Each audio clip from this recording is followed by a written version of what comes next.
How's it going, everyone? It's Noir Tapes back on another video. Today I wanted to discuss using the Sp404 MKII as a bit of an effects board. This is one of my favorite ways to color my beats. When I make beats in the MPC, I can run it into the Sp404 and then into Ableton, and then I can record the beat after I've added effects on from the SP. I think it creates a really interesting flavor.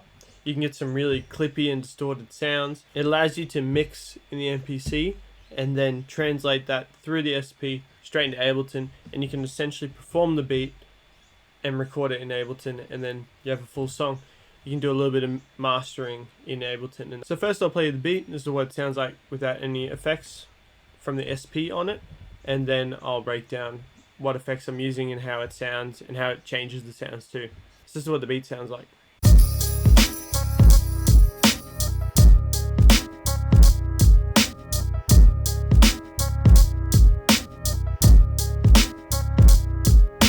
So there you go, bit of a hard-hitting boom bap beat. That's pretty much what I do.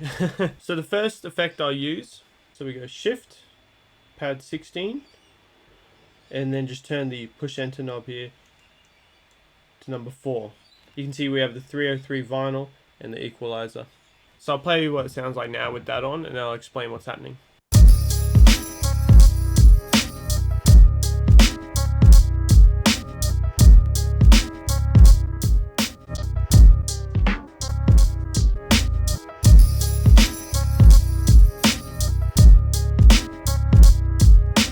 So essentially what's happening here, the 303 vinyl effect is adding compression, a bit of noise, a tiny bit of wow flutter as well to the beat, and then sending it into the equalizer. And in the equalizer, we're adding a lot of low end to make the bass hit and thump really hard, and then adding a little bit of gain to the mids and highs as well. So it's making the whole beat really loud, essentially. So that's one of my go-tos. I love doing that. So that's one of my go-tos when I use the Sp404 as an effects board.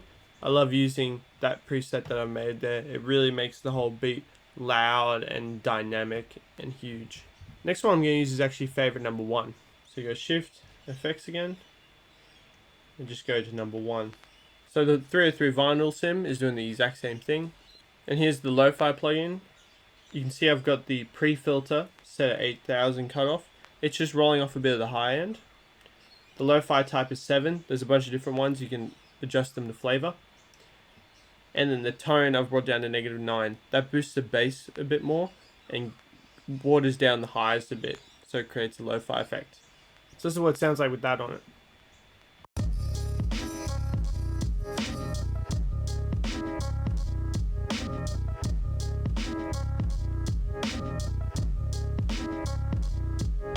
And so the next one I wanted to cover is not necessarily a favorite preset or anything like that.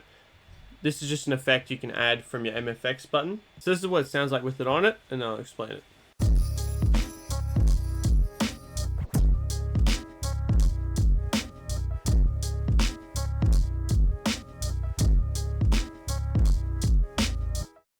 So get to the cassette sim, you hold down MFX, and just turn the push enter knob, or press the button to 15, and let go. And so you can see I've got the tone set to 4. The hiss is set to about 30, just to add a bit more noise. I've got the age set to 20 years, just to make it a little bit older as well.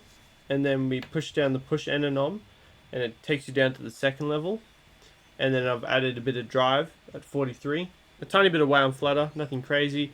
And then the catch is essentially some stop and starts of the cassette.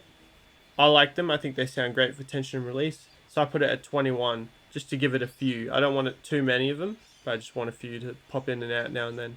Anyways, that's 3 that I've covered today. I can cover more if you want, let me know. There's heaps of effects on this SP, and I love using it as an effects board. That's one of my favorite things about it.